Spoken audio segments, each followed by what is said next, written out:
Welcome to our tutorial on how to use the deposit tracking feature in the Docyt Revenue Center. Let's begin. First, log into your Docyt account.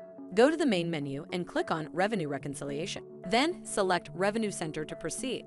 To access the deposit tracking feature, select Deposit Tracking on the Revenue Center page. For first-time users, click on Activate Deposit Tracking to set up this feature. A pop-up will prompt you to choose the date for the last deposit reconciliation. Select the appropriate date and click Activate.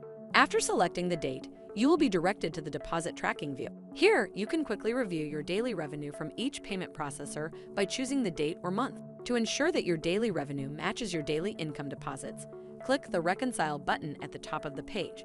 Select a payment processor and match the revenue received with the corresponding bank deposit. Once reconciled, a notification will confirm the successful matching of revenue and deposit entries. If you've matched a revenue item incorrectly, simply use the Unreconcile option to correct it.